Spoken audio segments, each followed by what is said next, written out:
everybody. This is now take 2 of this video because I turned my phone off as soon as I hit record before, and that apparently stops the camera from recording as well. So welcome to Yearbook 2020-2021. I wanted to take a few minutes and go over the 2 fancy cameras that we are using this year. We'll still have plenty of T6s and T5s for first years, but those of you who are coming back have access to the newer stuff. So this is the Canon EOS 7D Mark II. It's our primary sports camera. And this is the Canon EOS RP, which is going to be our best candid pictures and walking around in the school camera. So let's take a look at why each one is good for what it is good for.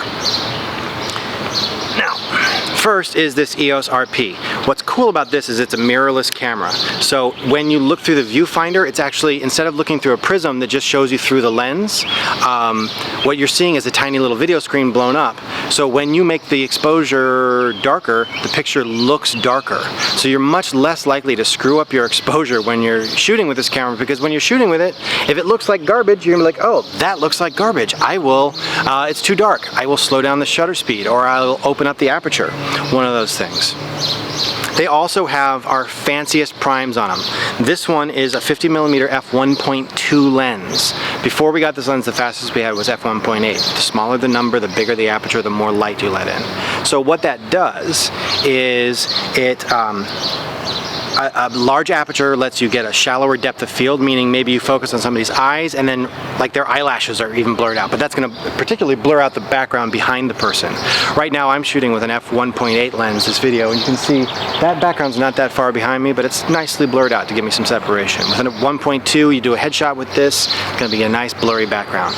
It also lets in lots of light, so it's better for shooting inside the school in those darker kind of conditions, or even some of the sports that are in less well lit, like wrestling sometimes is in very dark areas. So as long as you can get close enough with these primes, you can let in a lot of light and get in great. They don't zoom, so that means you have to learn what a 50mm perspective kind of looks like, and then just zoom with your feet, move around, get in there. The other lenses that we have for the EOS RPs are 35mm lenses, and we're just going to leave those on the cameras all the time so that they don't get dust in the sensor. You don't take them off, don't put them on. They're not great for sports because they don't shoot very fast, meaning when you set it to do a bunch of shots, if you can hear that, that's the fastest it shoots. And that's without autofocusing. If you start making it autofocus at the same time, it's going to slow down. If you want to shoot fast action, sports, that kind of stuff, you're going to want to use the 7D Mark II. Let's take a look at that one. Okay, this is the 7D Mark II.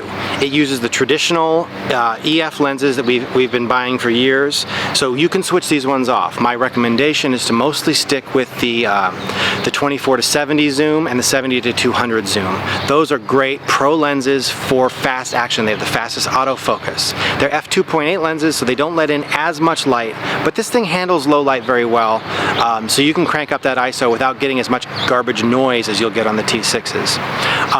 What this does is it has a first-rate autofocus system that'll track motion and stuff, and it also fires very quickly. So what that means is you're not going to be just like machine gunning all over the place, but there are moments in sports where somebody's throwing a ball, you know, and you want to like get just the perfect moment where you get the face and maybe the ball just leaving the fingertips, and this will let you go get that kind of spray moment, and then you get to pick and choose the one that you want the best. So the disadvantage of this compared to the EOS RP is that it's a traditional DSLR, meaning when you look through the viewfinder here, it's just a mirror that goes down into the lens, and you don't see, you know, if you're massively underexposing and you're not looking at your light meter, everything looks fine still, but then you get the pictures back and they're all dark. So you have to pay a little bit more attention to your exposure. The nice thing about sports though is the light doesn't really change for the most of the time, particularly in the gym. You get the exposure right at the beginning, just leave it alone and just shoot, and then you're going to be okay. So what you probably want to do, those of you who are coming back, returning Yearbook and TomTom people get first choice of the fancy cameras. It's one of the perks of being a returning person.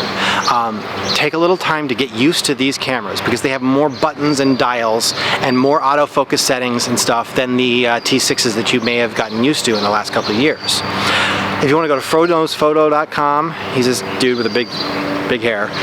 He talks cameras all the time. He's a little annoying sometimes, but he knows his stuff pretty well, and he does really good tutorials, and he doesn't get too tech geeky about it. I will put in some links down below. Tony and Chelsea Northrup can also do some pretty good tutorials for these cameras. So the more you know your cameras, the less you have to think about it when you're shooting, and the more you can worry about just catching the moments and just letting the exposure and stuff take care of itself because you know what you're doing. So I think it's going to be a cool year. We're going to do some fun stuff. It's going to be totally weird, especially if this coronavirus thing hasn't washed up by September or August, which it probably won't. So I don't know what it's going to look like, but I figure the more video we have, the easier it'll be for us to communicate back and forth. So this is our first test of that. All right, go learn some camera stuff. See you guys.